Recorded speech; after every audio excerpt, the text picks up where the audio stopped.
और ये रेशमा कल्याण जी की पुस्तक है।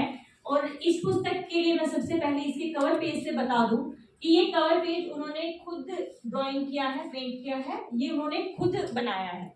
ये इसके लिए भी तालियां बनती हैं उनके लिए। वो बहु प्रतिभा संपन्न व्यक्तित्व की धनी है। हरियाणा विधानसभा स्पीकर हरिंदर कल्याण की धर्म पत्नी है। राजनीति परिधि में रहते हुए साहित्य की साधना करना अपने आप में खास होता है। इसके लिए भी एक बार उनके लिए जोरदार तालियां बजा दें। मुरब्बा से मोक्ष तक रेशमा कल्याण, जो रेशमा कल्याण मीरा के नाम से लिखती हैं, और यह किताब उनकी राजमंगल प्रकाशन से मुरब्बा से मोक्ष तक प्रकाशित हुई है। इस पुस्तक के अंदर 15 कहानियां संकलित हैं। प्रथम कहानी मुरब्बा से अंतिम कहानी मोक्ष तक का सफर तय करती है। डॉक्टर राधेश्याम भारती ने कहानी की भूमिका प्रेम के इंद्रधनुष्य रंगों से सजी कहानियों का संग्रह नाम से लिखी है। इनके अनुसार, इनके ही शब्दों में, इन कहानियों में कहीं अलौकिक प्रेम है तो कहीं लौकिक, कहीं आत्मिक है तो कहीं शारीरिक, कहीं प्रेम में समर्पण है तो कहीं वासना, कहीं मौन है तो कहीं आरोप, कहीं मिलन है तो कहीं विरह। इन्हीं अंतर्द्वंदों से आगे बढ़ती है ये सारी कहानियां। सत्य तो यह है कि प्रेम जीवन को इंद्रधनुष्य रंगों से भर देता है। संसार का शाश्वत सत्य है प्रेम।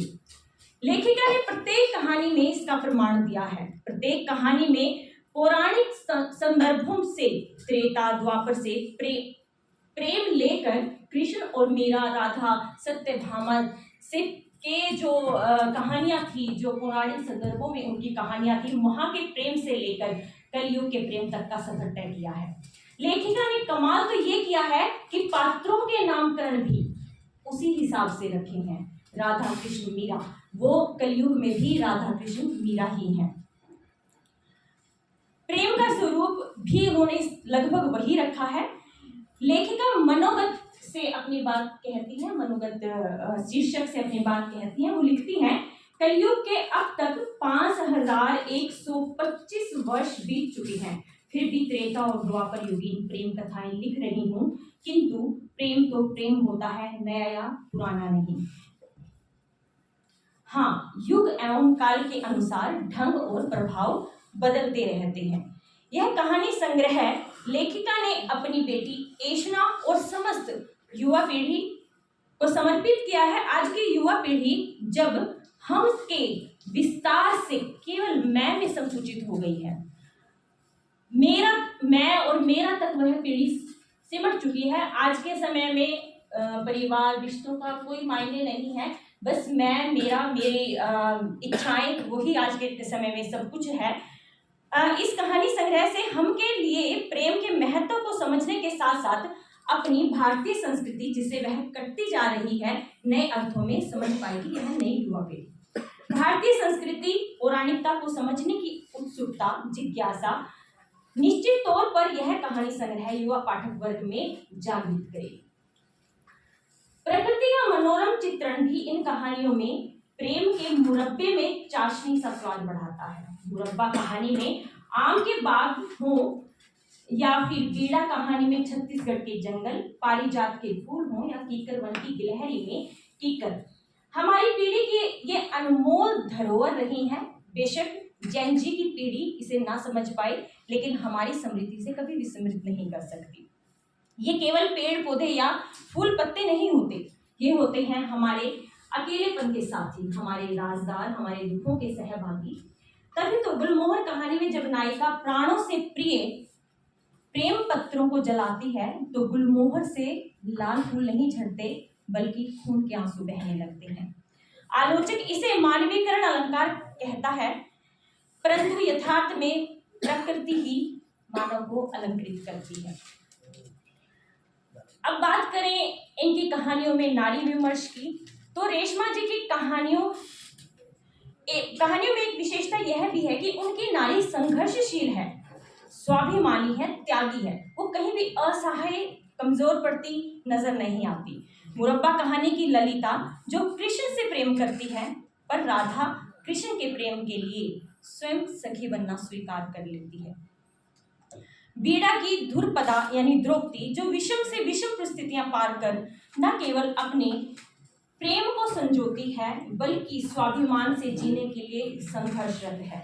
संगम कहानी की नायिका मुन्नी जो विकट परिस्थितियों में वेश्यालय में बेचे जाने के कारण वेश्या बनने को मजबूर हुई, परंतु वह अपने मन की संस्कारी सुशीला नारी को कभी मरने नहीं देती और समय पाते ही अपने जीवन का रुख मोड़ देती है।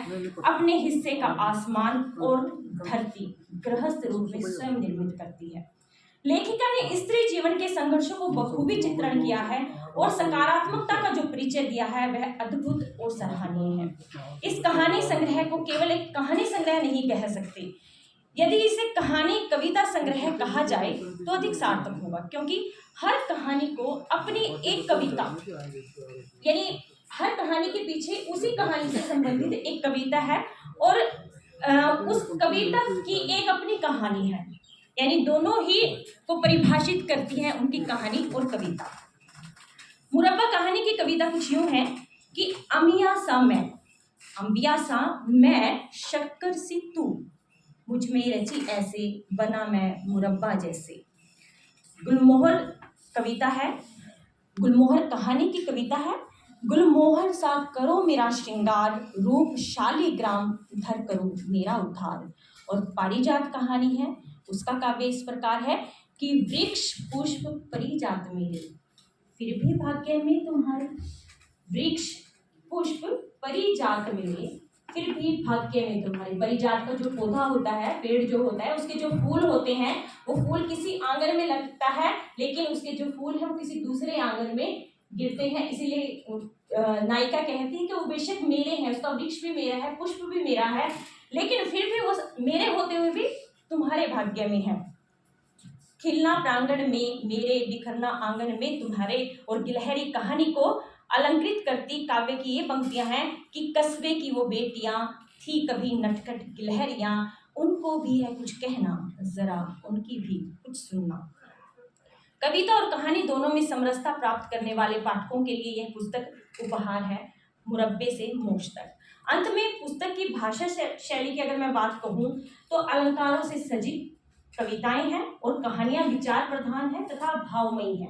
भाषा में प्रवाह जैसे सरिता में प्रवाह होता है उसके ही समान है और दृश्यात्मकता कहानियों में देखने को मिलती है। और उसका एक कारण ये भी है कि जो लेखिका है वह नाट्य मंचन से जुड़ी हुई हैं और उनकी जो कहानियां हैं वो नाट्य मंचन के लिए बहुत उपयोगी है। बिंबात्मकता और प्रतीकात्मकता के मिश्रण के कारण कहानियां इतनी रोचक बन पड़ी हैं कि पाठक एक झटके में पूरी किताब को पढ़ना चाहेगा। इस अमूल्य कहानी संग्रह के लिए मैं लेखिका रेशमा कल्याण जी को बहुत बधाई देती हूँ और आप सभी ने धैर्य के साथ मुझे सुना, उसके लिए मैं आपको धन्यवाद देती हूँ।